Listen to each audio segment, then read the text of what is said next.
Love sex ದೋಖಾ ಪ್ರಕರಣದಲ್ಲಿ ಸಿಲುಕಿ ಇದೀಗ ಪೊಲೀಸರಿಗೆ ಸಿಗದೆ ತಲೆಮರೆಸಿಕೊಂಡಿರುವಂತಹ ಪುತ್ತೂರಿನ ಆರೋಪಿ ಕೃಷ್ಣ ಜೇವರನ್ನ ಒಂದ್ ಕಡೆ ಪೊಲೀಸರು ಹುಡುಕ್ತಾ ಇದ್ದಾರೆ. ಇನ್ನು ಆತ ಪತ್ತೆಯಾಗ್ತಾ ಇಲ್ಲ. ಈ ನಡುವೆ ಆತ ಪುತ್ತೂರಿನ ವ್ಯಕ್ತಿಯೊಬ್ಬರ ಜೊತೆ ಕಾರಿನಲ್ಲಿ ಸೆಲ್ಫಿ ತೆಗೆದಂತಹ ಒಂದು ಫೋಟೋ ವೈರಲ್ ಆಗ್ತಾ ಇದೆ.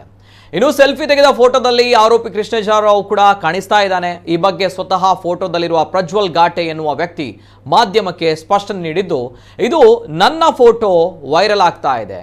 ಇದು ಈಗಿನ ಫೋಟೋ ಅಲ್ಲ, 2023ರ ಏಪ್ರಿಲ್ ತಿಂಗಳ ಚುನಾವಣಾ ಸಂದರ್ಭದಲ್ಲಿ ನಾನೇ ತೆಗೆದಿರುವಂತಹ ಸೆಲ್ಫಿ. ಅದನ್ನ ಈ ಕೇಸ್ಗೆ ಲಿಂಕ್ ಮಾಡಿಕೊಂಡು ಸೋಷಿಯಲ್ ಮೀಡಿಯಾಗಳಲ್ಲಿ ಬರ್ತಾ ಇದೆ. ಇದು ನನಗೆ ತುಂಬಾ ನೋವು ಕೊಟ್ಟಿದೆ. ಈ ಕೇಸಿಗೂ ನನಗೂ ಯಾವುದೇ ಸಂಬಂಧ ಇಲ್ಲ.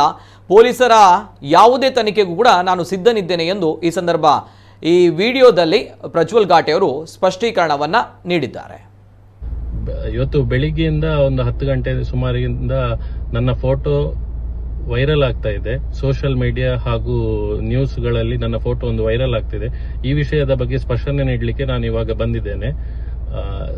ಅದು 2023ರ ಏಪ್ರಿಲ್ ತಿಂಗಳ ಚುನಾವಣೆ ಟೈಮ್ ಅಲ್ಲಿ ತೆಗೆದಂತ ಸೆಲ್ಫಿ. ಅದು ನಾನೇ ಹೀಗೆ ತೆಗೆದಂತ ಫೋಟೋ 2023ರಲ್ಲಿ ತೆಗೆದ ಫೋಟೋವನ್ನು ಈ ಕೇಸಿಗೆ ಅದನ್ನು ಲಿಂಕ್ ಮಾಡಿಕೊಂಡು ಸೋಷಿಯಲ್ ಮೀಡಿಯಾದಲ್ಲಿ ಹಾಗೂ ನ್ಯೂಸ್ ಚಾನೆಲ್ಗಳಲ್ಲಿ ಬರ್ತಾ ಇದೆ. ಇದು ನನಗೆ ಬಹಳ ತುಂಬಾ ನೋವಾಗಿದೆ. ಈ ಕೇಸಿಗೂ ಅದಕ್ಕೂ ನನಗೂ ಯಾವುದೇ ರೀತಿಯ ಸಂಬಂಧವೇ ಇಲ್ಲ. ಇಷ್ಟು ಹೇಳಲಿಕ್ಕೆ ಬಯಸ್ತಾ ಇದ್ದೇನೆ. ಹಾಗೂ ಪೊಲೀಸರು ಯಾವುದೇ ತನಿಖೆಗೂ ನಾನು ಸಿದ್ಧನಿದ್ದೇನೆ. ಇವತ್ತು ಬೆಳಿಗ್ಗೆಯಿಂದ ಒಂದು 10 ಗಂಟೆ ಸುಮಾರಿನಿಂದ ನನ್ನ ಫೋಟೋ ವೈರಲ್ ಆಗ್ತಾ ಇದೆ. ಸೋಷಿಯಲ್ ಮೀಡಿಯಾ ಹಾಗೂ ನ್ಯೂಸ್ಗಳಲ್ಲಿ ನನ್ನ ಫೋಟೋ ಒಂದು ವೈರಲ್ ಆಗ್ತಿದೆ. ಈ ವಿಷಯದ ಬಗ್ಗೆ ಸ್ಪಷ್ಟನೆ ನೀಡಲಿಕ್ಕೆ ನಾನು ಇವಾಗ ಬಂದಿದ್ದೇನೆ. ಅದು 2023ರ ಏಪ್ರಿಲ್ ತಿಂಗಳ ಚುನಾವಣೆ ಟೈಮ್ ಅಲ್ಲಿ ತೆಗೆದಂತ ಸೆಲ್ಫಿ. ಅದು ನಾನೇ ಹೀಗೆ ತೆಗೆದಂತ ಫೋಟೋ 2023ರಲ್ಲಿ ತೆಗೆದ ಫೋಟೋವನ್ನು ಈ ಕೇಸಿಗೆ ಅದನ್ನು ಲಿಂಕ್ ಮಾಡಿಕೊಂಡು ಸೋಷಿಯಲ್ ಮೀಡಿಯಾದಲ್ಲಿ ಹಾಗೂ ನ್ಯೂಸ್ ಚಾನೆಲ್ಗಳಲ್ಲಿ ಬರ್ತಾ ಇದೆ. ಇದು ನನಗೆ ಬಹಳ ತುಂಬಾ ನೋವಾಗಿದೆ.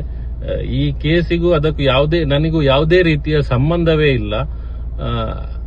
ಇಷ್ಟು ಹೇಳಲಿಕ್ಕೆ ಬಯಸ್ತಾ ಇದ್ದೇನೆ. ಹಾಗೂ ಪೊಲೀಸರು ಯಾವುದೇ ತನಿಖೆಗೂ ನಾನು ಸಿದ್ಧನಿದ್ದೇನೆ.